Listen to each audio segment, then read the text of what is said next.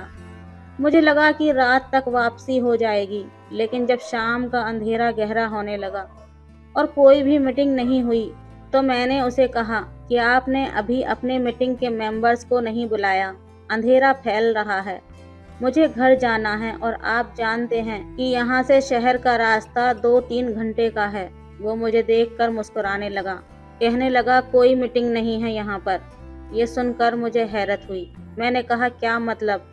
آپ مجھے یہاں کیوں لائے ہیں؟ وہ کہنے لگا، بس تمہارے بغیر اب وقت نہیں گزرتا۔ اس کی بات سن کر میں مسکرانے لگی۔ میں نے کہا، تو پھر میرے ماں باپ سے میرا رشتہ مانگ لیں۔ میری بات سن کر وہ ہنسنے لگا، کہنے لگا، میں ایک جاگیردار ہوں، تم ایک مڈل کلاس لڑکی ہو، ہمارا کوئی جوڑ نہیں ہے۔ اس کی بات سن کر تو میرا دل بجھ کر رہ گیا۔ میں تو سمجھتی تھی کہ وہ ایسی سوچ کا مالک نہیں ہوگا، لیکن اس کی بات نے جیسے میرے سارے خواب چکنا چور کر دیے۔ اس نے ایک جملے میں ہی مجھے میری حیثیت یاد دلا دی تھی۔ میں نے کہا، ٹھیک ہے، اچھا کیا آپ نے مجھے یہ بتا دیا کہ میں ایک جاگیردار کی بیوی نہیں بن سکتی۔ یہ کہہ کر میں نے اپنا پرس اٹھایا اور اس کے فارم ہاؤس سے باہر نکلنے لگی۔ اس سے پہلے کہ میں ڈرائنگ روم سے باہر نکلتی، اس نے میرا ہاتھ پکڑا اور اپنی طرف کھینچا۔ میں اس حرکت کے لیے بالکل بھی تیار نہ تھی، اس لیے اس کے پہلو میں جا گری۔ کہنے لگا، ایسے کیسے جانے دوں؟ تو میں کہہ تو چکا ہوں کہ میں جاگیردار ہوں اور ایسے شوق ہمارے تم جیسی لڑکیاں ہی تو پورا کرتی ہیں۔ یہ سننا تھا کہ غصے سے میرے کانوں کی لو تک سرخ ہو گئی۔ اس نے مجھے سمجھ کیا رکھا تھا؟ میں نے جھٹکے سے اپنا ہاتھ چھڑوایا اور کھڑی ہو گئی۔ میں نے کہا کہ آپ بہت غلط سمجھے ہیں مجھے۔ میں کوئی ڈرپوک قسم کی لڑکی نہیں ہوں۔ خبردار جو مجھے چھونے کی بھی کوشش کی، تمہارے حلق کا کانٹا بن جاؤں گی میں، سمجھے؟ میرا یہ کہنا تھا کہ وہ غصے میں کھڑا ہو گیا، مجھے بازو سے پکڑا، کہنے لگا، اچھا تم مجھے دھمکی دے رہی ہو؟ جاگیر شاہ کو دھمکی دے رہی ہو؟ تو ٹھیک ہے، آج کی رات تم یہیں رکو گی، میرے ساتھ، اور میری رات کو رنگین بناؤ گی، اور اس کے بعد میں دیکھتا ہوں کہ تم میرے حلق کا کانٹا کیسے بنتی ہو۔ بے شک میں پر اعتماد لڑکی تھی، لیکن اس وقت اس کے فارم ہاؤس پر میں بالکل اکیلی تھی۔ وہاں اس کے گارڈ تھے، اس کے چوکیدار تھے، اس کی حکمرانی تھی۔ میں اس سے اپنا آپا چھڑوانے لگی، لیکن وہ مجھے زبردستی ایک کمرے میں لے گیا۔ پوری رات اس نے میرے ساتھ بے رحمی کا سلوک کیا، مجھے برباد کرنے کے بعد مجھ پر کہکہے لگا کر ہنسنے لگا، کہنے لگا، لو کر لی میں نے تمہارے ساتھ اپنی راتیں رنگین، اب میں دیکھتا ہوں تم میرے ساتھ کیا کر سکتی ہو۔ میں کمزور لڑکیوں کی طرح روئی نہیں تھی اور نہ ہی اس کے سامنے رحم کی بھیک مانگی تھی۔ میں اکیلی اس فارم ہاؤس سے نکل آئی۔ واپس جب اپنے گھر پہنچی تو میرے والد بے حد پریشان تھے۔ میرے بابا نے مجھ سے پوچھا، یہ رات بھر تم کہاں تھیں؟ میں نے انہیں کوئی جواب نہیں دیا۔ صبح کو میں نے میڈیا کے سامنے اس شخص کے بارے میں سب کچھ سچ سچ بتا دیا، اپنے چہرے پر لگے زخم بھی دکھائے۔ پہلے تو یہ خبر خوب اٹھی، لیکن جاگیر شاہ کے پیسوں کے سامنے اس خبر کو دوسرا رنگ دے دیا گیا کہ میں نے کسی اور کے ساتھ گناہ کیا، بدکاری کی، اور جاگیر شاہ پر الزام لگا دیا۔ میں سب کے سامنے بری بن چکی تھی، ذہنی توازن کھو چکی تھی۔ میں نے نوکری بھی چھوڑ دی، گھر میں بیٹھ گئی۔ لوگوں کا سامنا کرنا میرے لیے مشکل ترین کام تھا۔ میرا سارا اعتماد ختم ہو چکا تھا۔ لوگوں کے طعنے اور شک بھری نظریں مجھ سے برداشت نہیں ہوتی تھیں۔ برسوں سے کمائی گئی عزت کو اس شخص نے دو کوڑی کا کر کے رکھ دیا تھا۔ مجھے اس شخص سے اتنی نفرت تھی کہ مجھ پر اگر ایک قتل معاف ہوتا تو میں جاگیر شاہ کا کر دیتی۔ میرے والد میری بدنامی کا صدمہ برداشت نہ کر سکے، اس لیے ان کو ہارٹ اٹیک ہوا۔ میرے والد ہاسپٹل بھی نہیں پہنچ پائے تھے کہ ان کا انتقال ہو گیا۔ میں خود اپنے والد کو لے کر ہاسپٹل گئی تھی اور اپنے والد کے انتقال کی خبر سن کر وہیں پر بے ہوش ہو کر گر پڑی تھی۔ لیکن جب مجھے ہوش آیا تو ایک اور دل دہلا دینے والی خبر میرا انتظار کر رہی تھی۔ ڈاکٹر نے مجھ سے کہا کہ میں پریگننٹ ہوں، اور یہ خبر میرے لیے کسی اذیت سے کم نہیں تھی۔ اپنے والد کے انتقال کے کچھ دن بعد میں دوبارہ سے اسی ہاسپٹل میں گئی۔ مجھے جاب کرنی تھی، اپنے گھر کا خرچہ چلانا تھا، کیونکہ ساری جمع پونجی خرچ ہو چکی تھی۔ اس لیے میں یہ بچہ جیسی مصیبت اپنے گلے میں نہیں ڈال سکتی تھی، جو کہ ایک گناہ کی پیداوار تھا اور اس شخص کی نشانی تھا جس سے مجھے شدید نفرت تھی۔ میں ہاسپٹل گئی، لیڈی ڈاکٹر سے کہا کہ آپ ہر صورت میرا ابورشن کر دیں، لیکن وہ مجھ سے کہنے لگی کہ میں بے حد کمزور ہوں، فی الحال میں اتنی طاقتور نہیں ہوں کہ ابورشن کرواؤں، میری جان کا بھی خطرہ ہو سکتا ہے۔ اس لیے اس نے مجھے کچھ طاقت کی میڈیسن لکھ کر دے دی، کہنے لگی کہ 20 دن تک تم ان میڈیسن کو کھاؤ، اس کے بعد پھر میں تمہارا ابورشن کر سکتی ہوں۔ میں ابھی لیڈی ڈاکٹر کے کمرے سے باہر نہیں نکلی تھی، میرے پیچھے ایک عورت اور ایک مرد کھڑے تھے، شاید وہی لیڈی ڈاکٹر سے چیک اپ کروانے آئے تھے، اور عورت کا حلیہ بہت ہی عجیب و غریب تھا۔ دیہاتی قسم کے کپڑے پہن رکھے تھے اور خوب سارا زیور پہنا ہوا تھا۔ تقریباً 35 سال کی عمر کی ہوگی، لیکن اس کے ساتھ کھڑے شخص کو دیکھ کر میرے ہوش اڑے تھے۔ وہ جاگیر تھا۔ اسے دیکھ کر میری آنکھوں میں نفرت سی بھرنے لگی، لیکن وہ مجھے بڑے غصے سے دیکھ رہا تھا۔ میں وہاں سے اٹھ کھڑی ہوئی اور باہر نکل گئی۔ لیکن اگلے روز جو قیامت ہمارے گھر پر ٹوٹی تھی، میں سوچ بھی نہیں سکتی تھی۔ اگلے ہی روز جاگیر شاہ میرے گھر پر آ گیا۔ اس کے گارڈز بھی اس کے ساتھ میرے گھر کے اندر زبردستی داخل ہوئے۔ میری والدہ اور میرے چھوٹے بھائی بہن یہ سب دیکھ کر بری طرح سے گھبرا گئے۔ میں نے ان سے کہا کہ اب تم یہاں کیا لینے آئے ہو؟ جو تم چاہتے تھے وہ تم کر چکے ہو۔ تم نے مجھے برباد کرنا چاہا اور کر لیا، مجھے بدنام کرنا چاہا، وہ بھی تم کر چکے ہو۔ اب دفع ہو جاؤ میرے گھر سے، میں تمہاری شکل بھی نہیں دیکھنا چاہتی۔ وہ بڑے غصے سے میرے سامنے آیا، میرے مقابل کھڑا ہو گیا، کہنے لگا میری ایک بہت قیمتی چیز تمہارے پاس ہے، بس وہ تم سے واپس لے لوں تو چلا جاؤں گا۔ میں نے کہا میرے پاس تمہاری کوئی بھی چیز نہیں ہے۔ اس نے اپنا ہاتھ میرے پیٹ پر رکھا، مجھے لگا جیسے کسی نے میرے وجود پر آگ لگا دی ہو۔ میں فوراً سے پیچھے ہٹی۔ وہ کہنے لگا یہ میرا وارث ہے تمہارے پاس۔ یہ سن کر میرا سر چکرا گیا۔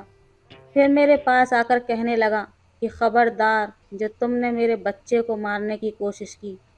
شاید وہ لیڈی ڈاکٹر سے میری ہونے والی باتیں سن چکا تھا۔ میں نے کہا کون سا بچہ؟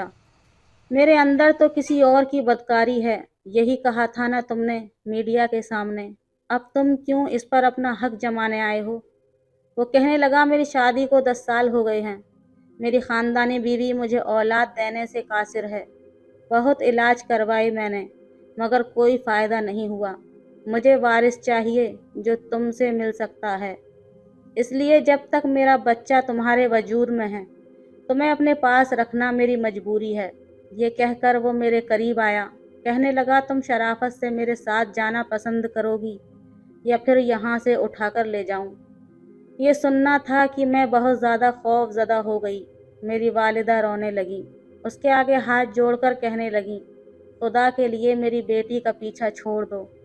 وہ کہنے لگا نہیں چھوڑ سکتا، نازیہ میرے بچے کی ماں بننے والی ہے، میرا وارث ہے اس کے پاس، اور اگر میں نے اسے آزاد چھوڑ دیا تو یہ میرے بچے کو مار ڈالے گی۔ میں نے کہا ہاں میں مار ڈالوں گی، مجھے نفرت ہے تم سے اور تمہارے اس ناجائز بچے سے بھی۔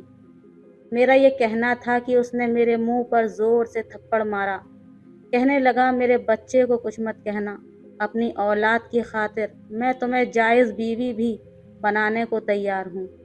پھر کہنے لگا کہ میں مولوی صاحب کو اپنے ساتھ لایا ہوں۔ پھر اس نے اپنے گارڈ سے کہا کہ نیچے جاؤ، گاڑی میں جو مولانا صاحب بیٹھے ہیں انہیں اوپر لے کر آؤ، میں ابھی اسی وقت اس سے نکاح کروں گا۔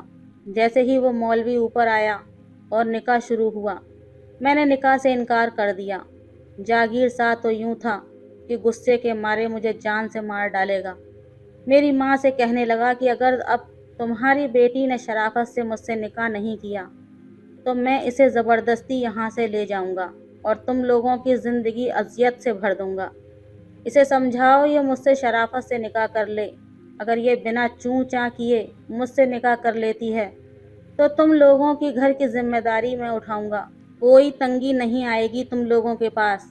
میری والدہ میری منت کرنے لگی کہ وہ ہر حال میں تمہیں اپنے ساتھ لے جائے گا، بہتر ہے کہ تم ایک جائز رشتے کے ساتھ اس کے ساتھ جاؤ۔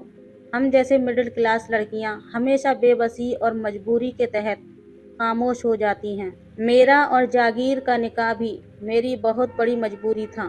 نکاح کے بعد وہ مجھے اپنے ساتھ گاؤں میں اپنی حویلی میں لے آیا، جہاں اس کی پہلی بیوی بھی موجود تھی، جو کہ مجھے بڑی ہی نفرت سے دیکھ رہی تھی۔ اس کے گھر میں ایک غیر ضروری چیز تھی، ایک غیر ضروری فرد تھی۔ اہمیت تھی تو اس کی جو میرے وجود کے اندر پل رہا تھا، جاگیر شاہ کا وارث۔ میری ساس نے مجھے ایک سادہ سا کمرہ دیا جس میں ہر سہولیت موجود تھی۔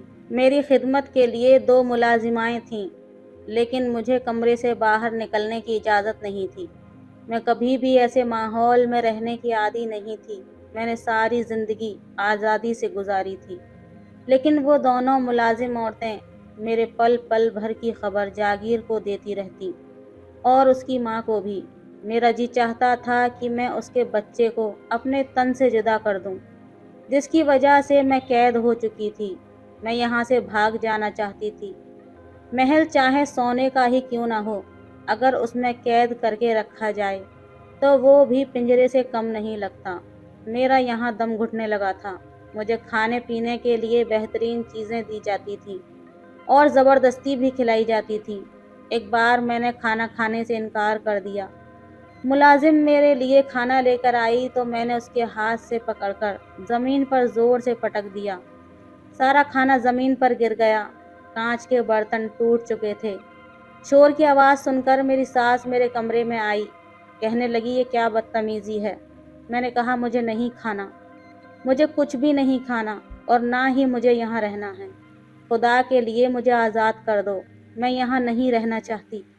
وہ کہنے لگی کہ جب تک تم جاگیر شاہ کے بچے کو جنم نہیں دے دیتی یہاں سے تمہارا جانا ممکن ہی نہیں ہے، اور بے فکر رہو، تم جیسی شہری آوارہ لڑکی کو ہم اپنے خاندان کی عزت کبھی بھی نہیں بنانا چاہیں گے۔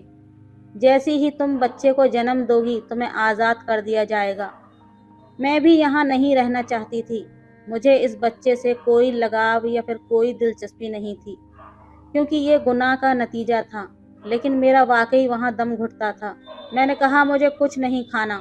میری ساس مجھے ڈانٹ ڈپٹ کر کہنے لگی کہ اگر تمہاری وجہ سے ہمارے بچے کو کوئی بھی نقصان ہوا تو تم نہیں جانتی کہ جاگیر تمہارا کیا کرے گا۔ لیکن میں نے ان کی کوئی بھی بات نہ سنی۔ جاگیر شاہ شہر میں تھا، بہت کم ہی گاؤں میں آتا تھا، لیکن جب اسے اس بات کی خبر ملی تو وہ راتوں رات شہر سے گاؤں پہنچ گیا۔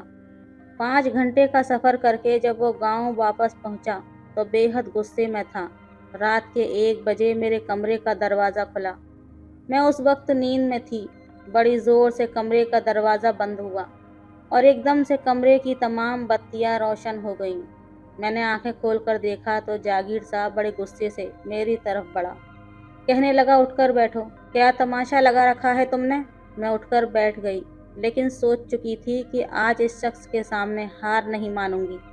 جیسے ہی میں اٹھ کر بیٹھی وہ میرے بیڈ پر میرے سامنے بیٹھ گیا۔ کہنے لگا صبح سے تم نے کچھ نہیں کھایا، کیا تماشا لگایا ہوا ہے؟ تم نے کھایا کیوں نہیں ہے کچھ ابھی تک؟ وہ غصے سے پوچھ رہا تھا۔ میں نے کہا مجھے اس قید خانے میں نہیں رہنا۔ میرا یہ کہنا تھا کہ اس نے مجھے بازو سے پکڑا اور میرا بازو زور سے دبانے لگا۔ اس کی سخت گرفت کی وجہ سے میں تل ملا کر رہ گئی۔ میں نے کہا تم انسان ہو یا جانور، چھوڑو میرا ہاتھ۔ کہنے لگا اگر تم نے میری کسی بھی بات سے اختلافات کیا تو تم اچھی طرح جانتی ہو کہ مجھے انسان سے جانور بننے میں زیادہ دیر نہیں لگتی۔ میں تمہارا حشر نشر بگاڑ کر رکھ دوں گا۔ اگر تمہاری وجہ سے میرے بچے کو ذرا سا بھی کچھ ہوا تو میں نے کہا اللہ کرے مر جائے تمہارا بچہ، جس کی وجہ سے میں اس اذیت میں پھنس چکی ہوں۔ میرا یہ کہنا تھا کہ ایک زوردار تھپڑ اس نے میرے منہ پر دے مارا۔ میرا تو دماغ چکرا کر رہ گیا۔ کہنے لگا آج تو تم نے یہ بات زبان سے نکال دی، آئندہ اگر غلطی سے بھی تمہاری زبان سے یہ نکلا تو تمہارا گلا گھونٹ دوں گا۔ اس کے دونوں ہاتھ میرے گلے کے جانب بڑھے اور ایک دم اپنے ہاتھوں کو روکا تھا۔ اس وقت تو شدید غصے میں تھا، میری آنکھوں سے آنسو بہہ رہے تھے۔ میں نے کہا رک کیوں گئے؟ بڑھاؤ اپنے ہاتھ، دباؤ میرا گلا گھونٹ کر مجھے مار ڈالو۔ میں نے اس کے دونوں ہاتھ پکڑے اور اپنے گلے پر رکھ کر اس کے ہاتھوں سے اپنا گلا دبانے لگی۔ وہ میرا ہاتھ پیچھے کرنے لگا۔ میں بالکل پاگل سی ہو گئی تھی۔ میں نے کہا میں اپنے آپ کو ختم کر لوں گی۔ تم نے مجھ پر ہاتھ اٹھایا تو اٹھایا کیسے؟ میں مار ڈالوں گی خود کو، اور میرے ساتھ ساتھ تمہارا یہ بچہ بھی مر جائے گا۔ میرا یہ کہنا تھا کہ اس کا رنگ ایک دم پھیکا پڑ گیا۔ میں ایک دم سے بیڈ سے کھڑی ہو گئی، سامنے ڈریسنگ پر پڑے پرفیوم کی بوتل اٹھائی اور دیوار پر مار کر توڑ دی۔ باقی کی بوتل کانچ سمیت میرے ہاتھ میں تھی۔ میں نے وہ کانچ پکڑا اور اپنے پیٹ کے جانب بڑھا دیا۔ میں اس قدر غصے میں تھی، میرا جی چاہا کہ اپنے پیٹ میں وہ کانچ مار لوں، خود کو ختم کر لوں اور اس بچے کو بھی مار ڈالوں جس کی وجہ سے میری زندگی اذیت بن گئی تھی۔ یہ دیکھنا تھا کہ وہ فوراً سے میرے پاس آنے لگا۔ اس کی تو یہ حالت تھی کہ جیسے میں اس کے بچے کو نہیں اس کو مارنے والی ہوں۔ وہ کہنے لگا دیکھو ایسا مت کرو، دیکھو ایسا کچھ مت کرنا۔ اس وقت وہ بہت ہی زیادہ خوف زدہ تھا، جس قدر وہ میرے پیچھے پڑا تھا۔ اگر وہ میرے جانب بڑھتا تو شاید غصے سے میں اپنے پیٹ پر وہ کانچ گھسا لیتی۔ میں نے کہا تم نے ایک بھی قدم آگے بڑھایا تو میرے ساتھ ساتھ تمہارا بچہ بھی مر جائے گا۔ اس کے بڑھتے ہوئے قدم فوراً سے رک گئے۔ کہنے لگا تم جو چاہتی ہو میں وہی کروں گا، لیکن پلیز اس کانچ کو خود سے پیچھے کرو۔ پہلی بار میں نے اس کے چہرے پر خوف دیکھا تھا، اس کی آنکھوں میں آنسو دیکھے تھے۔ اولاد انسان کو کیسے مجبور کرتی ہے، یہ میں جاگیر شاہ کی آنکھوں میں دیکھ رہی تھی۔ میں نے کہا مجھے یہاں نہیں رہنا، مجھے شہر جانا ہے۔ کہنے لگا ٹھیک ہے، اگر تم مجھ سے وعدہ کرو گی کہ تم اپنا خیال رکھو گی تو میں تمہیں شہر لے جاؤں گا، تم میرے بچے کو کوئی بھی نقصان نہیں پہنچاؤ گی۔ میں نے اس سے وعدہ کر لیا، وہ مجھے شہر لے آیا۔ میں اس کے شہر کے بڑے سے بنگلے میں رہنے لگی۔ مجھ پر کوئی بھی پابندی نہیں تھی۔ جیسے جیسے وقت گزرنے لگا جاگیر شاہ میرا بہت زیادہ خیال رکھنے لگا۔ روز مجھ سے پوچھتا کہ میں نے کھانا ٹھیک سے کھایا ہے یا نہیں، لیکن میں جانتی تھی کہ یہ ساری باتیں بچے کی پیدائش تک ہی محدود ہیں۔ بہرحال میں بھی اس کے ساتھ رہنا نہیں چاہتی تھی۔ وقت گزرنے لگا، 9 مہینے کا عرصہ گزر چکا تھا جب مجھے درد ہونا شروع ہوئے تھے۔ میں بے تحاشا روئے جا رہی تھی۔ اس وقت مجھے جاگیر شاہ گود میں اٹھا کر باہر تک لایا تھا۔ ڈرائیور سے کہنے لگا فوراً گاڑی اسٹارٹ کرو۔ میرے ساتھ وہ پچھلی سیٹ پر بیٹھا رہا۔ ہاسپٹل میں جا کر میں نے اس کا ہاتھ تھاما ہوا تھا۔ میں بہت رو رہی تھی۔ میں نے کہا مجھے بہت ڈر لگ رہا ہے جاگیر، میں مر تو نہیں جاؤں گی۔ میں درد سے بے حال تھی، مجھے لگ رہا تھا کہ شاید میں اس درد کو سہ نہیں پاؤں گی۔ وہ میرے سر کو سہلانے لگا، کہنے لگا کچھ نہیں ہوگا تمہیں، لیکن میری حالت بگڑتی جا رہی تھی۔ میری ڈاکٹر کہنے لگی کہ اس کا کیس بہت زیادہ خراب ہونے لگا ہے، ہم یا تو اس بچے کو بچا سکتے ہیں یا پھر آپ کی بیوی کو۔ یہ سن کر مجھے لگا تھا کہ بس اب میری آخری وقت آ چکا ہے، کیونکہ جاگیر شاہ کو اپنے وارث سے محبت تھی۔ اپنے وارث کی خاطر وہ کچھ بھی کر سکتا تھا۔ اگر وہ نکاح کر سکتا تھا تو مجھے اپنے بچے کے خاطر قربان بھی کر سکتا تھا۔ میں نے کلمہ پڑھنا شروع کر دیا۔ اس کے بعد میں نہیں جانتی کہ کب اور کیسے، لیکن میں ہوش کی دنیا سے غافل ہو گئی۔ لیکن جب مجھے ہوش آیا تو لگا کہ شاید میں معجزہ طور پر بچ گئی ہوں۔ میں ہاسپٹل کے آپریشن تھیٹر کے بجائے ایک پرائیویٹ روم میں تھی۔ نرس مجھے ڈرپ لگا رہی تھی۔ میں نے پوچھا میرا بچہ کیسا ہے؟ کہنے لگی کہ آئی ایم سوری، ہم اسے نہیں بچا پائے۔